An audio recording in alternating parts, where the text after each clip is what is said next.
Really. The world is our church, and the church is the world's chaplain, as I'm liking to think of my training that I'm undergoing right now as a chaplain. The world really, really needs a chaplain right now. Someone to listen to it, someone to advocate for it, someone to not ignore it. And I couldn't think of an institution that's better equipped to do this than the church, because of what the church has to offer. And a couple of the things that the church does offer, I'm going to share with you very, very briefly tonight. I am not someone who likes to speak at length, even though I do, and I promise I will do my best. So time-wise, but again, very, very happy to be here with all of you tonight, this evening, so we can reflect a little, really reflect on what this issue is, and what the solution is, and is there one, and do we need one? A lot of important questions to unpack. First, I want to start with my title slide. It's called Eco-Theology. Is there somebody? Because I'm not sure everyone was here for the last lecture. I know I caught Chris's live stream myself, and I'm wondering if everybody, first those of you who may not have been here, what eco-theology is when we talk about it. Any questions about it? I usually take questions first. If not, then we can move forward with that. As a brief refresher, right, combining ecology, study of our environments, our natural surroundings, and theology, which is the study of God. And for many, many theologians nowadays, and I would argue for the Armenian Church as well, I really don't see much of a difference other than in word only. Right? The study of the natural world is where we find God. One of the prophets was God told him that he would approach him, right? And we talk about how God sends three different natural disasters. And, so many people, even today, think, where is God in that? Or certainly he's got to be in there. And it turns out that God comes to him in the whisper of the wind, right? And that is what I visualize when I think of the word eco-theology. God being in the whisper of the wind, in the quietest of movements, in the slowest of streams. That's eco-theology for me. And that is what I think eco-theology could be, should be, and in fact is in a certain way in our church. So I started out with a cross. I don't want to talk forever. Is there anything on the cross, around the cross, that you notice?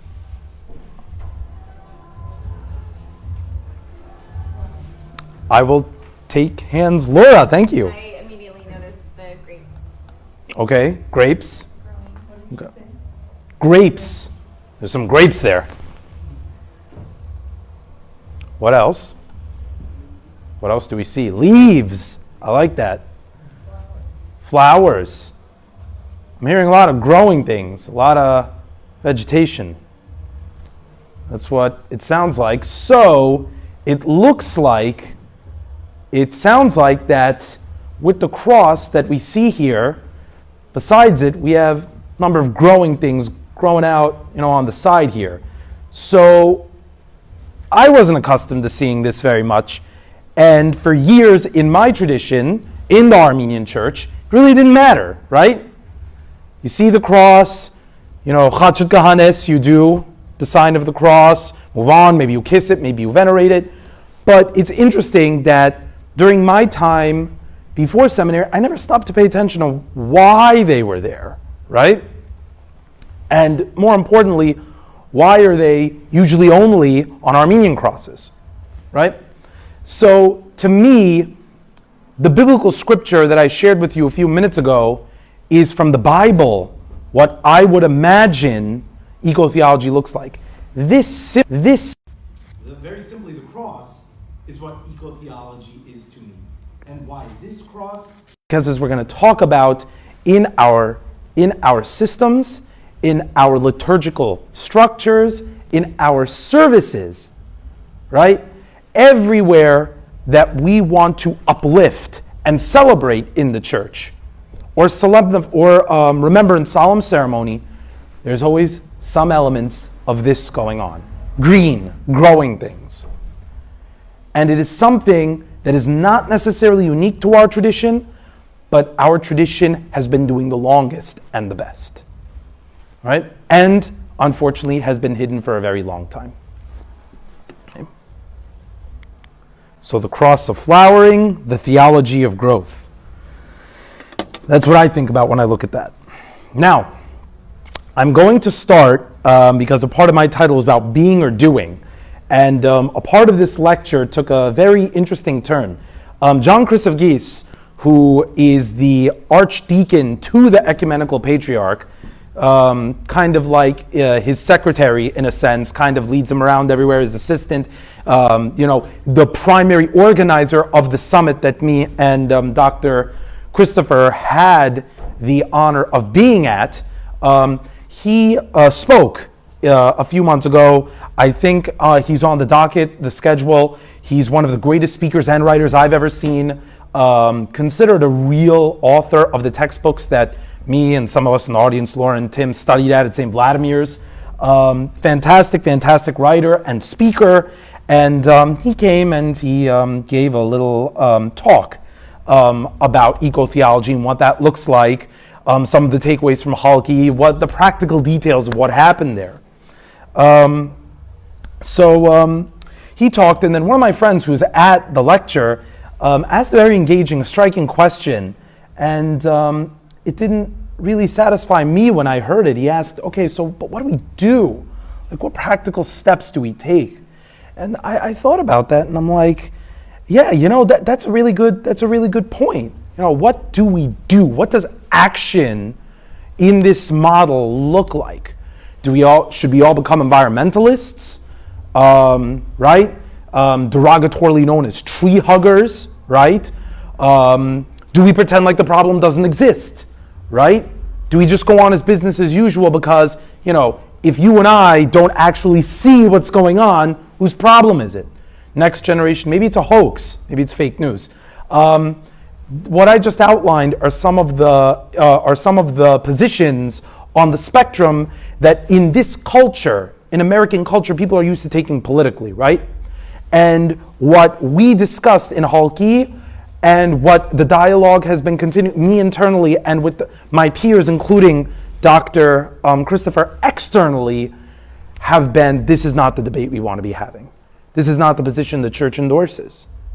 And what is that specifically? We will come to that. I want to begin with the Decalogue. Does anybody know what the Decalogue is? What is it? Anybody? The Decalogue. So, it's a fancy word for the Ten Commandments. Right? This is a picture of Mount Sinai. Okay? The Decalogue is the Ten Commandments, and I have it on my handy dandy phone. I'm going to read it for you. Okay? I want you to, and the reason I didn't put it out here is because I want you to focus on this. We're visual learners, yes? First thing that things strike to us, if our eyes are working properly, correctly, is our eyes. So, I have this in front of you. Trivia, anybody happen to know what this is? Where this is? No, I like the guess, but no. Applying it to eco-theology here in the United States, Grand Canyon works very well, but no, not in this case. Anybody know? Anybody want to take a guess? Well, it's Armenia, right? No. No? Not Armenia. It has to do with the Ten Commandments. Oh, so Sinai. Mount Sinai. Yep.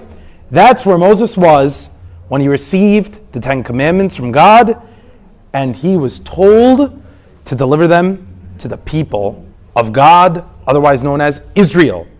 Right? So that's where he was. In this setting, in this backdrop, this is a modern photo, so maybe the topography's changed a little bit, but it was a mount. Rest assured it was a mount. Something more or less like this. I want you to keep this image in your minds as I read. This image of the mountain, of Mount Sinai. Okay? So God spoke all these words. I, the Lord, am your God, who brought you from the land of Egypt, from the house of slavery.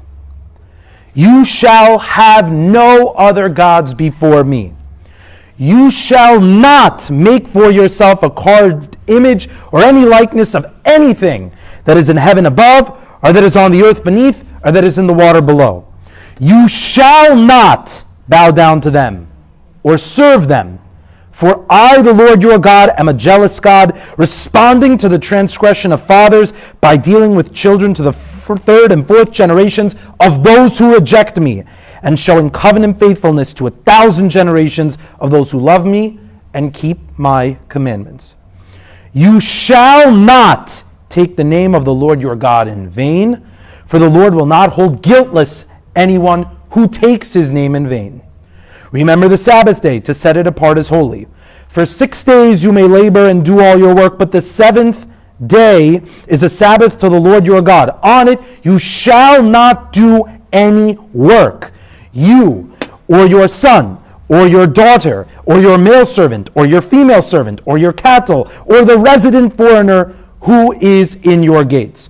For in 6 days the Lord made the heavens and the earth and the sea and all that is in them, and he rested on the seventh day.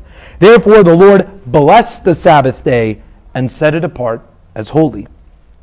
Honor your father and your mother, that you may live a long time in the land the Lord your God is giving to you. You shall not murder. You shall not commit adultery.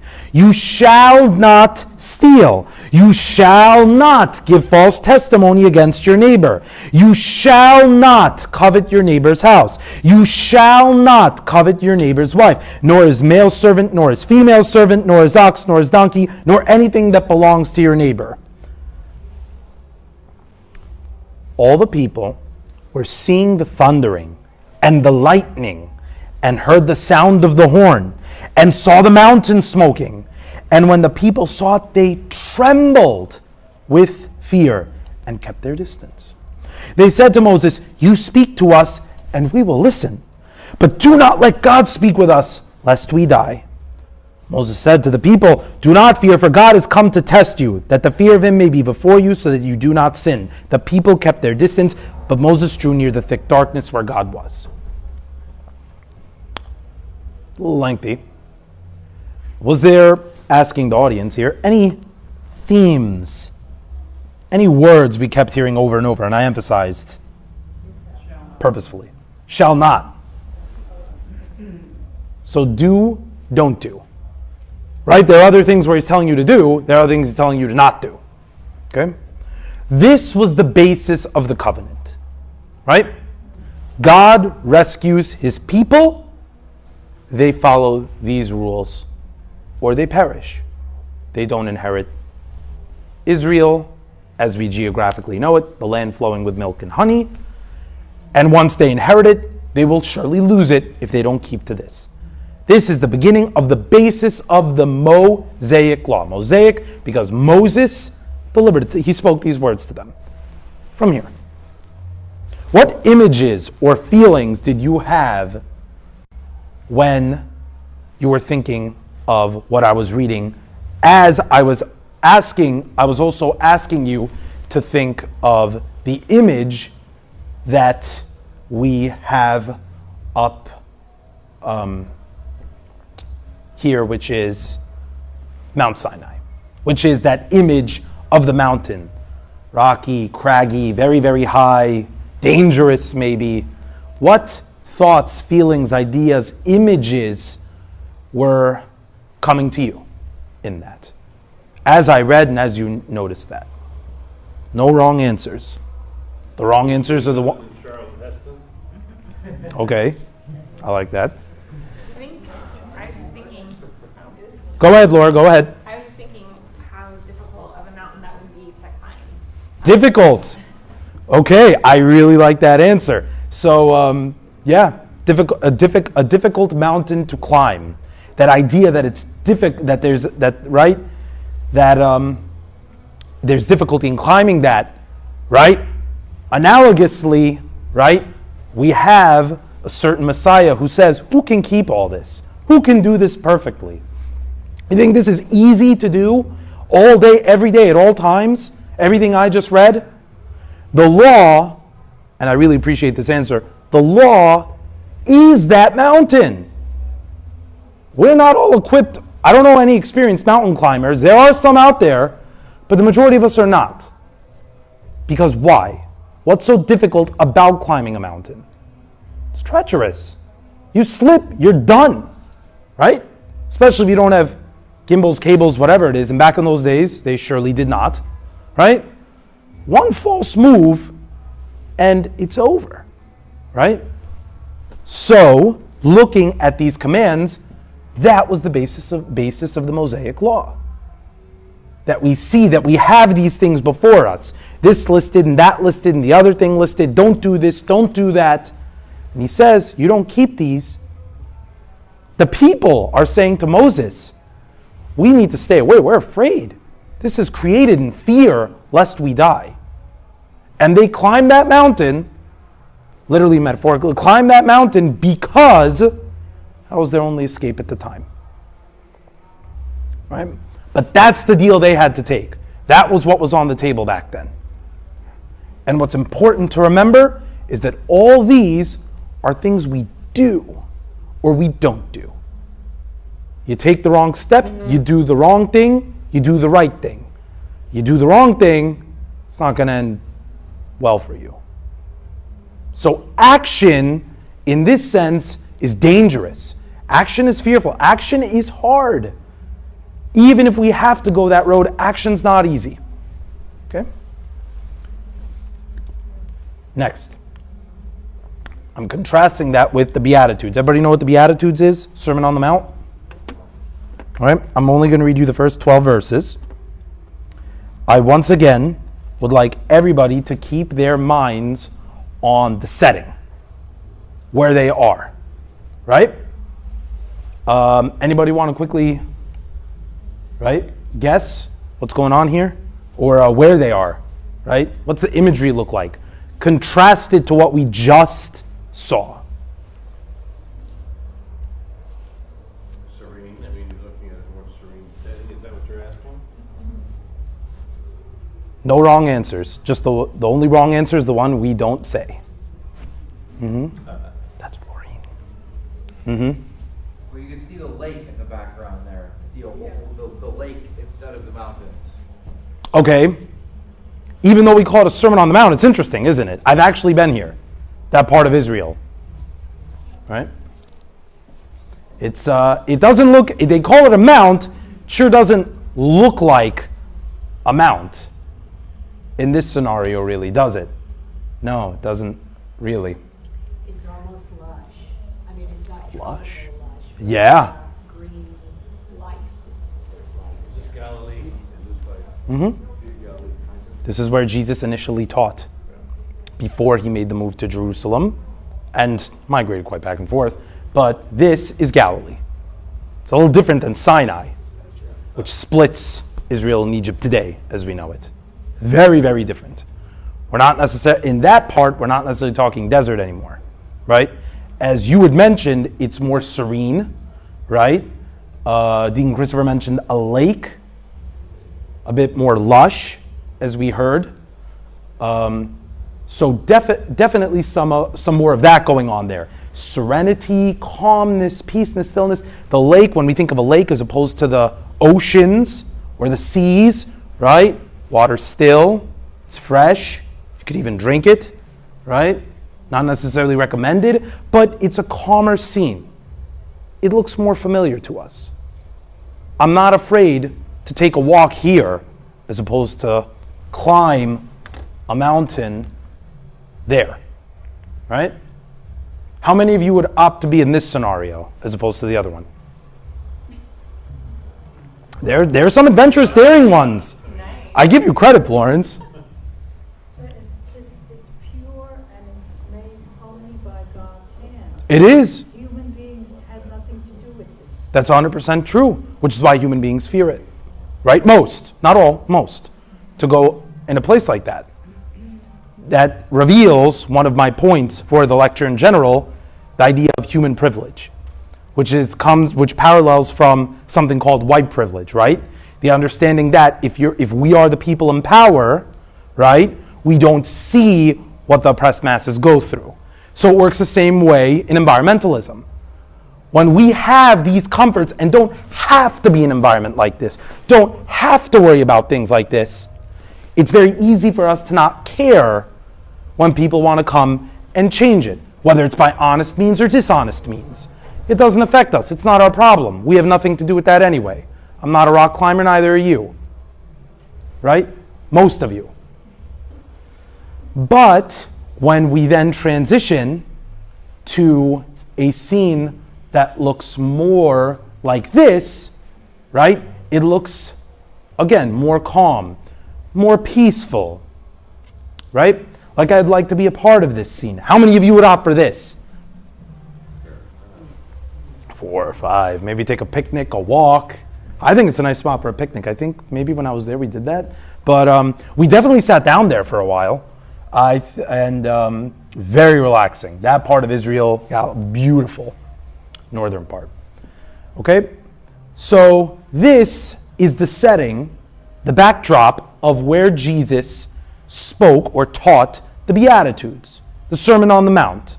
Essentially, kind of like a response almost.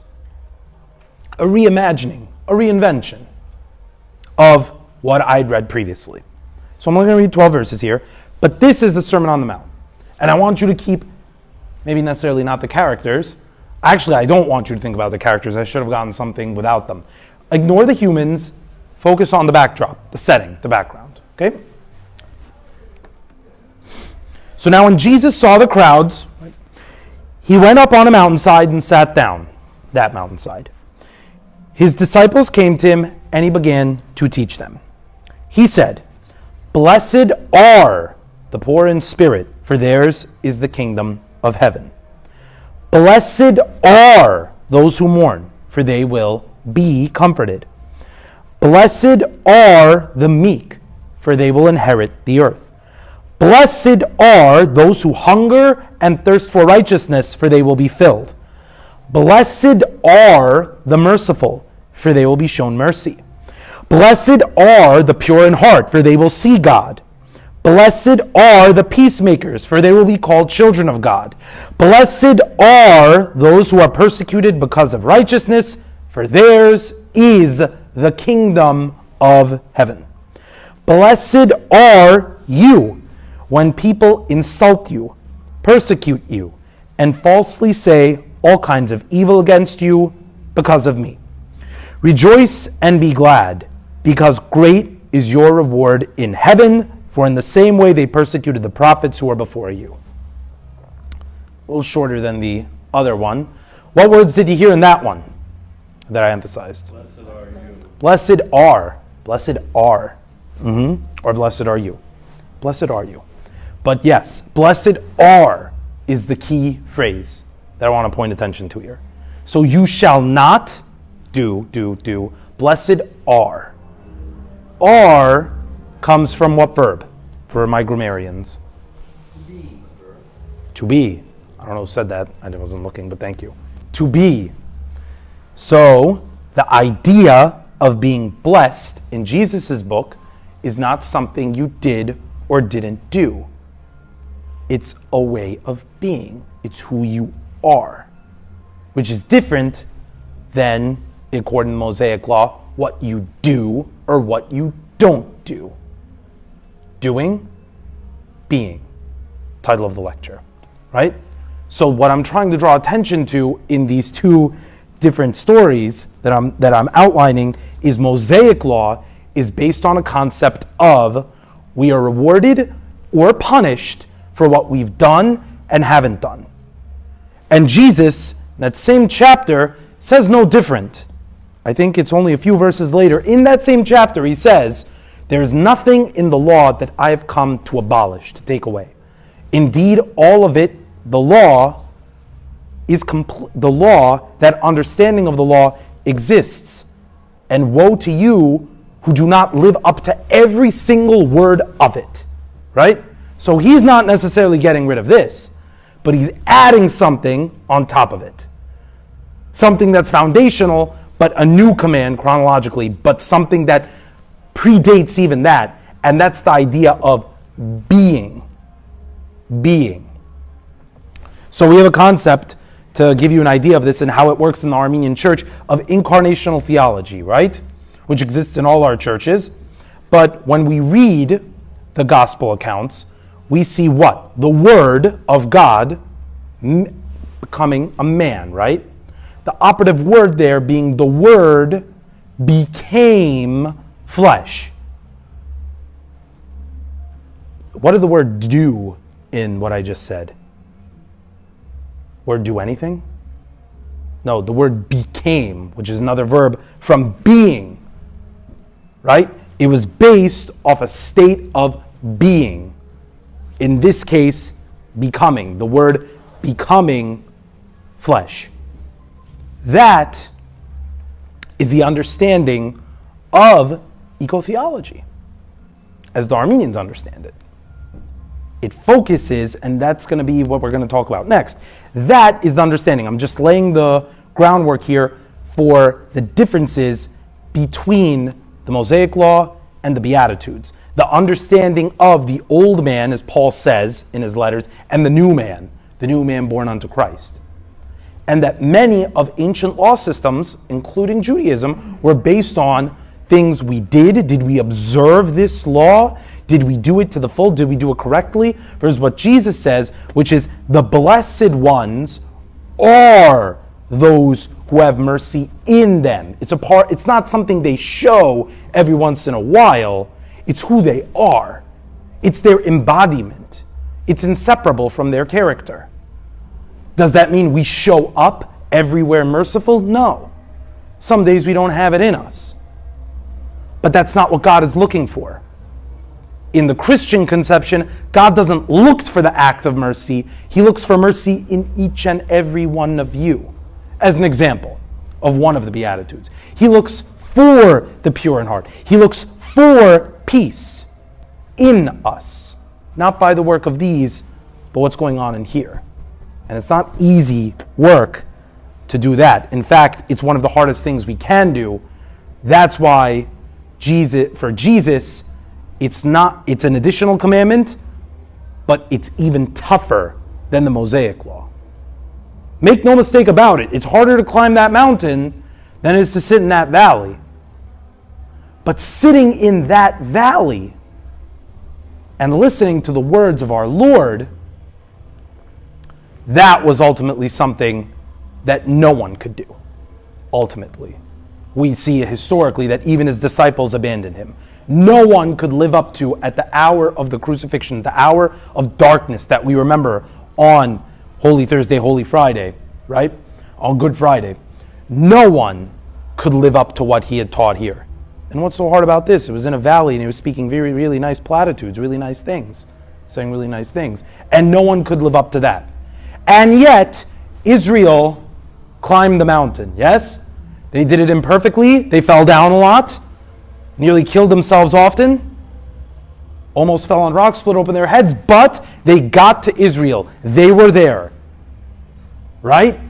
And then you have God himself come and say, this is the ultimate truth. Not about what you have done or are doing or will do, but about who you are. What God sees in each and every one of you. And they failed him. We failed him. So the parallel question that I have for you is, if this is the way God is teaching us to look at one another inside of our hearts, is there a boundary? Right? Do we just stop at loving God? Do we just stop at loving each other? Or is there more to that story? Right? And the next few slides I have, and they're my last slides, I promise, last couple, will elucidate that. I want to give one very, very quick word to what I actually did, now that I've given you the backdrop. This is Ecumenical Patriarch Bartholomew, as Dr. Christopher mentioned. He is he's known as the Green Patriarch for all of his work dealing with what's becoming a very, very serious environmental crisis worldwide. He has chaired multiple conferences held multiple discussions, talks, traveled the world over to endangered climate zones, not climate zones that are not in danger but will be in danger. And again, with his archdeacon by his side and his crack staff of people who are very, very sensitive to this issue, have organized at least 3 summits, the third of which I was invited to go to. It was really my life's honor to meet him, and for those of you who know him, Metropolitan John of Pergamon, who is also known as John Zizioulis in his writings, another very, very popular and famous writer of a lot of literature that we read about Orthodoxy in general. So, and many, many, many figures, scientists from this country, scientists from other countries, journalists, seminarians, students, priests, you name it, they had it. Doctors, all kinds of people. And he essentially was the individual who ended up chairing those sessions and doing the introduction, leading very nice excursion. There was one Sunday, on the Sunday, we all went to liturgy at the Greek Orthodox Patriarchate, which he presided over, which is in Fener district in Istanbul. So the Fenar in Greek and English. So it was a really life's honor to be there. I think Deacon Christopher would agree. A fantastic conference, 3 days, and many, many presentations, many, many speakers. So the question was, all in pursuit of what? Right? Why was that called? The topic of Halki 3 focused on education.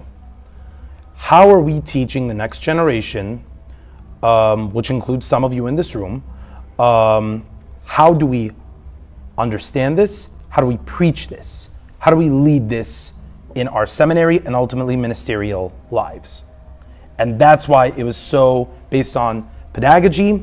It had a lot educators, scientists. Most of the speakers were not even people who look or dress like me.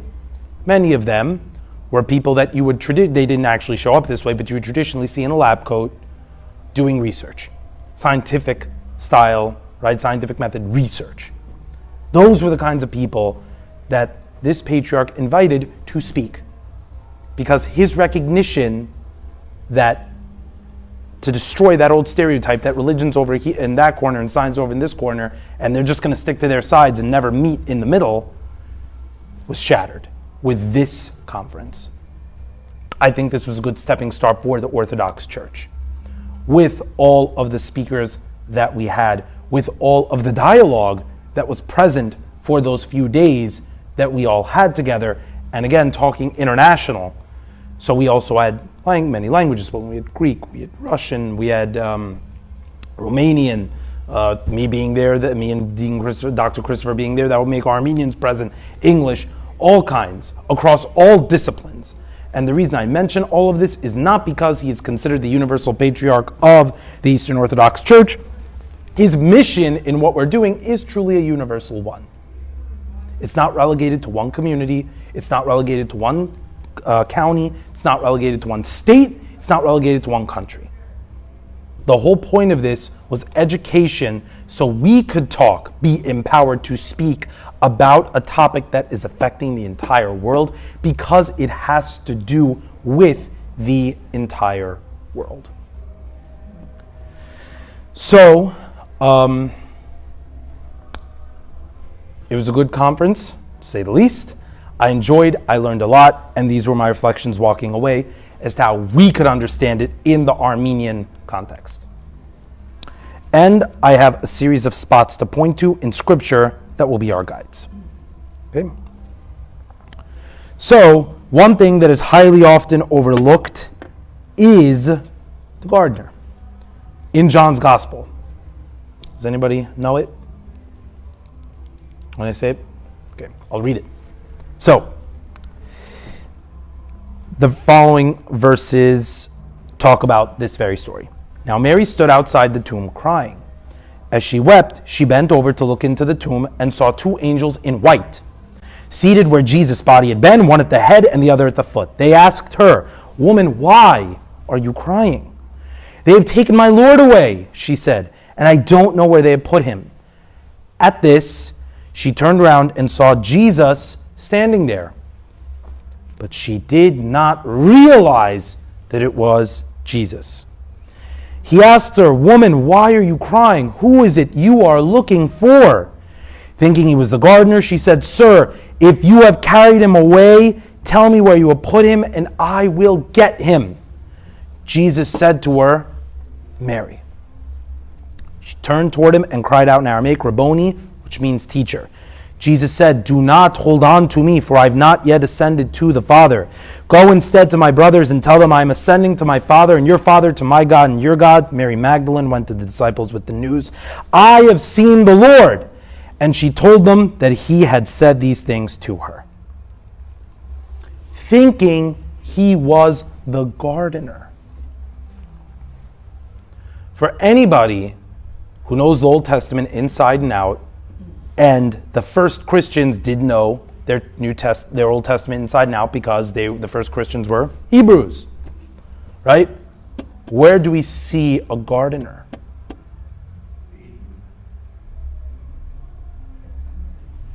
Eden. I'm sorry, I thought you said the word in. Eden, in Eden. Eden, right? Who is the gardener in Eden? So we revealed the identity by reading it here. Who's the gardener back then? God. No. Adam. Originally Adam. We don't see Eve yet in the story, but we can reasonably say when God gave his creation, his female companion, that she was reasonably charged with the same task. But originally Adam.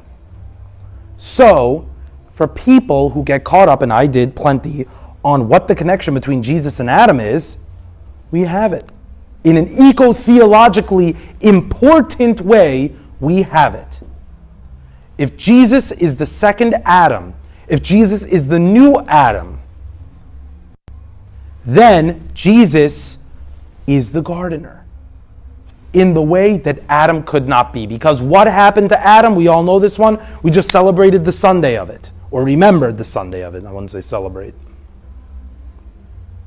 He messed up. He was cast out. He gave his power, his authority away. He betrayed it. He turned his back on it.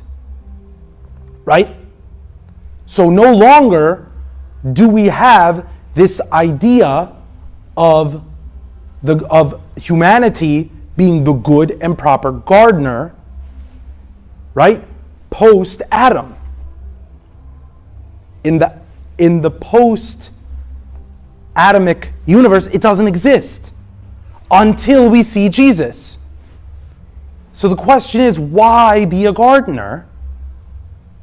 And we're seeing that Jesus is making a parallel. It wasn't just a mistake that Mary made. Jesus intentionally, right? He could have, how did he make her realize? He said, what was the word? Does anybody remember the word? He just said her name. So why didn't he do that at the beginning? Why do you have to ask the question? Why was it so important to keep his identity a secret? So that the gospel writer could say, she mistook him for a gardener. Because as the second Adam, Jesus is here. God, risen, is here to do what Adam, human beings, could not. To raise up creation with us. To save our earth. In the way we understand it. The resurrection was not for one, it was the world. We live in a post-resurrection world, in a post-resurrected world. That does not mean any of this stops. Right? Death, destruction. We still have free will. We still choose what we want to do. And sometimes we're very bad people. There are a lot of bad people in this world. Starting with me. Some in this room. Some in the streets of New York City. Fanned out across the world. Because it's not a state of you do this, you're good. You do that, you're bad. Some days we choose to be good. Some days we don't choose to be good. And this is what that's drawing attention to. That Adam chose not to be good. And Jesus, we understand as God, is the good. He is the embodiment, the essence of the good, now and for all times. It's what we aspire to. That's why Jesus says, be perfect as your heavenly Father is perfect. That does not mean do everything perfectly, but when you look into your own heart, look for God's heart in you, which is that standard bearer of what Jesus says in that passage to be perfection. God being with us, Emmanuel, right? Translates to God with us. God's not doing anything to us. God's simply being with us. And that is the understanding. He simply is a gardener, minding his own business, tilling the field, whatever. And Mary asks him, where is he? He is, right, the gardener. He appears as the gardener. He doesn't do, he is. That's the understanding that we take away. That by simply being, Jesus heals the world. Being with us, right? I'm going to go a little faster now because I have 3 more examples and that's the end. So I'll move a little more quickly now. Nativity scene. What do we understand about the nativity scene? Right? So we have the born child, we have all the animals, everyone's singing Kumbaya. But what I want to draw attention to is in that moment that we stereo as peace, perfection, right? Who wants to be born there? But what do we see in the scene? And this is more of a visual example than a scriptural example, right? Do animals usually do this? Usually, right? They're not, sometimes we can't get the horse to cooperate, we can't get the sheep to cooperate. But it's interesting how with the arrival of the Messiah, or the gardener in baby form, they've all come down on bended knees, right? So what are we seeing here? Right? We're not seeing an action here. We're seeing peace, calm. We are seeing revelation in the form of our Creator as a baby. The unthinkable has happened. The Word becomes flesh, being. And that tames what we like to think is wild animals, nature, right? So we see God present with nature, and this is what the stuff that they sell on the stores is made of, on the store windows, right? Buy a nativity scene.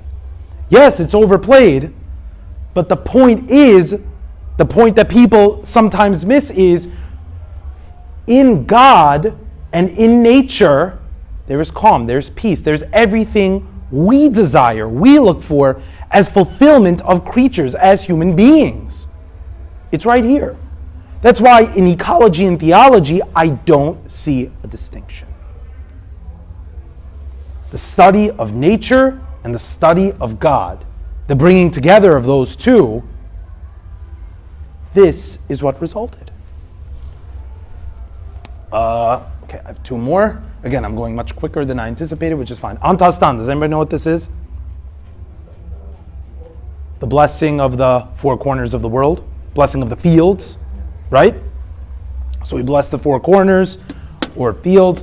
And why does that have significance, right? Why do we do these kinds of blessings? Why do we have these kinds of services where we need to bless the 4 corners of the world, right? And it comes from, and you could apply this to any sacrament, service, whatever. Why do we do anything around here? The men in black in church. Why? Why do we do blessings? Why do we bless? What are we asking for? For the fields of the earth to be. And the fields of the earth being means producing fruit. For the churches, we also pray for churches, kingdoms, monasteries. What do we ask more than anything else? For them to be. Comes from the idea of scriptural embolism. Scriptural embolism states that when God promises us something in the Bible, in the writing of our services, in our daily prayers, right? Our daily private personal prayers, we ask for these things because God said it would be so. God makes it so, right?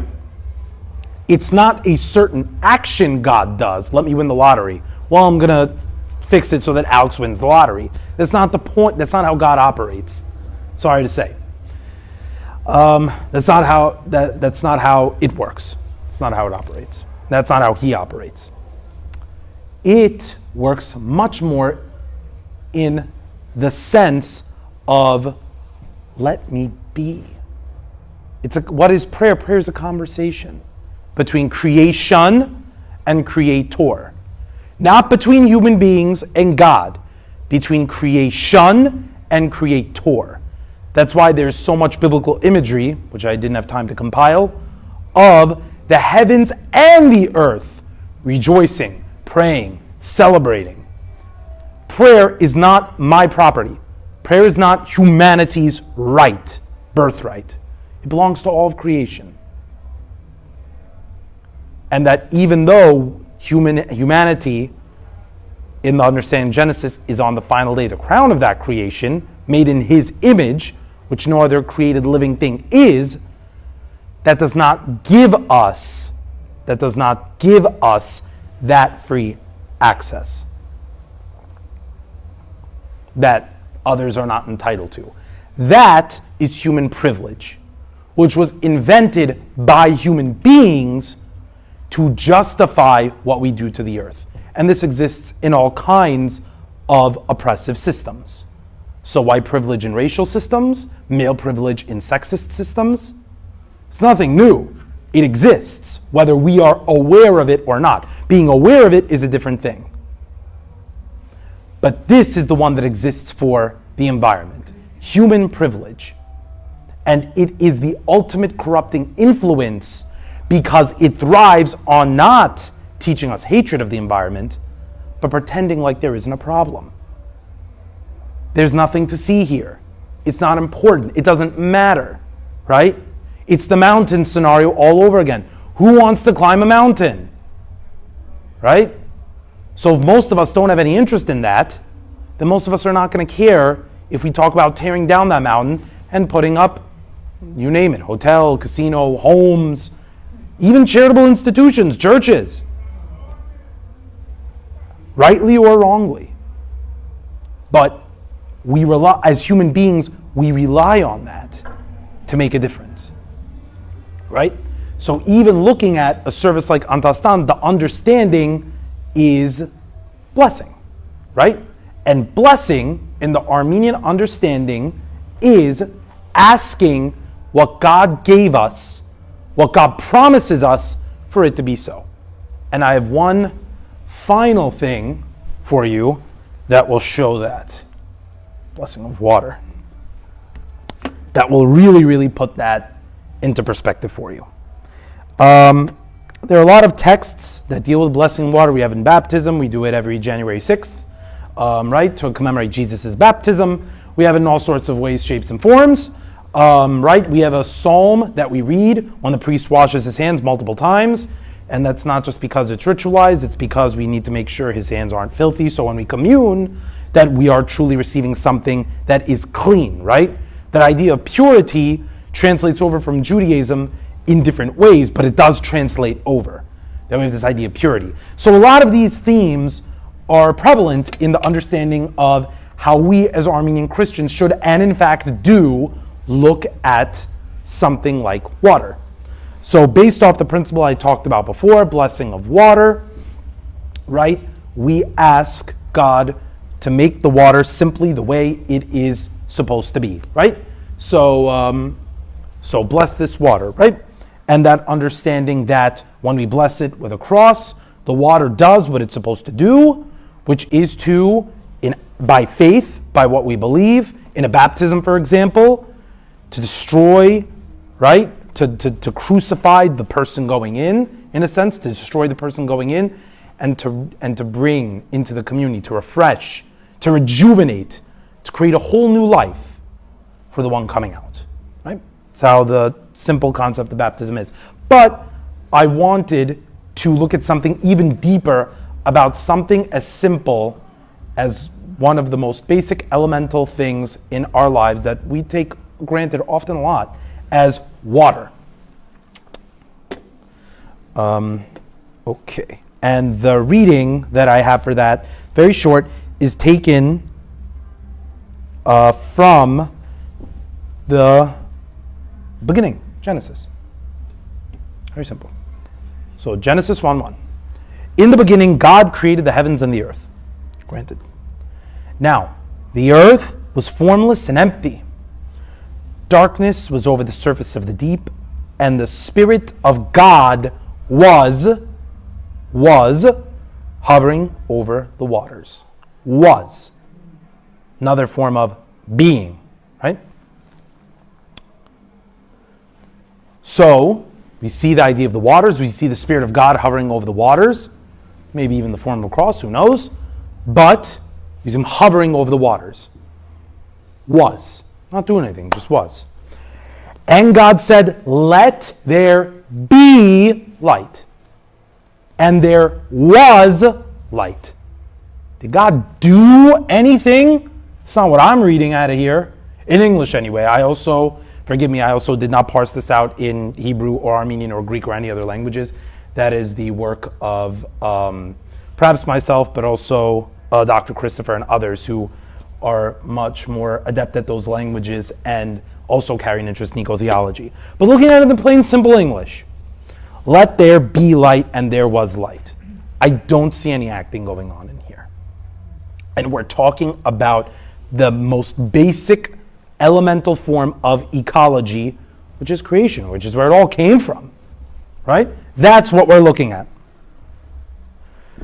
God saw that the light was good, and he separated light from the darkness. God called the light day, and the darkness he called night, and there was evening, and there was morning the first day. Right?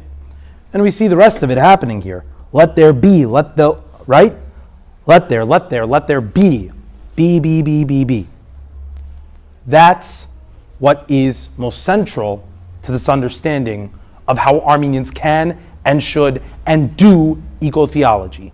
The idea of being. Right? So going back to the very original question, which my friend posed, what do we do with this stuff? There are plenty of things to do. I'm not saying there aren't. But who we are in relation to ourselves, in relation to God, and in relation to creation is key. Understanding it and being it. We can't craft an answer. We can't even begin to form an answer unless we have that down. And that is foundational. That was my reflection from the Third Halki Summit.